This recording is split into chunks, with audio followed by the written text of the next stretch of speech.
Bonjour, nous allons aujourd'hui nous intéresser à la couleur des objets. Commençons par prendre un smartphone et vérifier comment il est capable de créer des images colorées. On peut placer le smartphone sous un microscope et voir que pour créer du blanc, il utilise 3 petites diodes colorées, rouge, vert et bleu. Ces diodes colorées sont appelées luminophores. Pour créer du blanc, il utilise donc des luminophores bleu, vert et rouge. Pour créer du rouge, il utilise seulement du rouge. Pour créer du vert, seulement du vert. Et pour créer du bleu, seulement du bleu. Le rouge, vert et bleu sont appelés couleurs primaires. Pour créer du noir, le smartphone n'allumera aucun luminophore. Enfin, pour créer du jaune, il prendra du rouge et du vert. Pour créer du magenta, du rouge et du bleu. Et pour créer du cyan, du vert et du bleu. Le mélange de lumière colorée s'appelle synthèse additive. On a vu que les couleurs primaires sont donc le rouge, le bleu et le vert. Les couleurs secondaires sont le cyan, formé de bleu et de vert, le jaune, formé de rouge et de vert, et enfin le magenta, formé de bleu et de rouge. Le mélange des 3 couleurs primaires donnera du blanc. On va maintenant s'intéresser à un nouvel objet appelé filtre. Un filtre coloré va laisser passer une partie de la lumière et en absorber une autre. Ainsi, un filtre rouge éclairé en lumière blanche va laisser passer le rouge et absorber le vert et le bleu. De la même manière, un filtre jaune éclairé en lumière blanche, symbolisé ici par le rouge, le vert et le bleu, va absorber le bleu et laisser passer le rouge et le vert. On peut prendre cet exemple dans lequel on a tracé un E avec des feutres vert, bleu et rouge. Si on met un filtre rouge, le bleu et le vert sont absorbés, ils apparaissent noirs.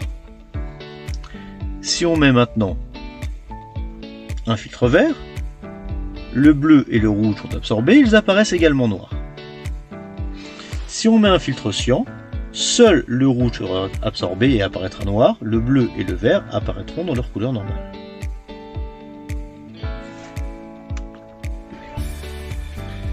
Les objets colorés, eux, vont absorber une partie de la lumière et en diffuser une autre.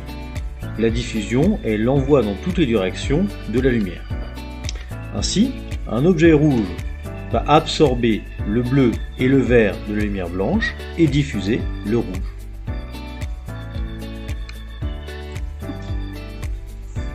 On utilise donc la synthèse soustractive lorsqu'on va superposer des filtres pour les objets colorés ou lorsqu'on superpose des encres comme pour une imprimante ou en peinture.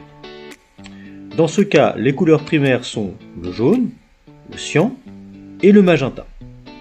Les couleurs secondaires seront le rouge lors du mélange de jaune et de magenta, le vert lors du mélange de jaune et de cyan et le bleu lors du mélange de magenta et de cyan. Enfin, lorsqu'on va mélanger les 3 couleurs primaires, on obtiendra du noir. Il y a donc 3 processus possibles lorsqu'on va envoyer de la lumière sur un objet. On peut tout d'abord avoir de l'absorption. Ensuite, de la transmission, lorsqu'une partie de la lumière va traverser l'objet. Et enfin, de la diffusion dans toutes les directions.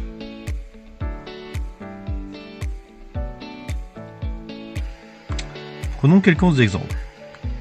Dans le cas d'une vitre transparente, celle-ci étant transparente, cela signifie qu'elle n'absorbe pas de lumière. Ensuite, on ne peut voir la vitre que par son contour. Ça signifie qu'il n'y a pas non plus de diffusion. Il y a donc seulement de la transmission. Si on prend un objet opaque blanc, étant blanc, ça signifie qu'il n'y a pas d'absorption. Comme il est opaque, il n'y a pas non plus de transmission, il y a donc seulement de la diffusion. Si on prend maintenant un objet opaque noir, comme il est opaque, il n'y a pas de transmission. Le fait qu'il soit noir veut dire qu'il y a de l'absorption totale. Enfin, s'il est complètement noir, c'est-à-dire sans reflet, il n'y a pas non plus de diffusion. Dans ce cas, c'est de l'absorption seulement. Enfin, si on prend un objet opaque coloré, il y a une partie de lumière absorbée et une partie de lumière diffusée. Étant opaque, il n'y a pas dans ce cas-là de transmission. Et dernier exemple, si on prend un vitrail coloré, le fait qu'il soit coloré montre qu'il y a de l'absorption, le fait qu'il soit visible montre qu'il y a de la diffusion, et le fait qu'on puisse voir à travers montre qu'il y a de la transmission.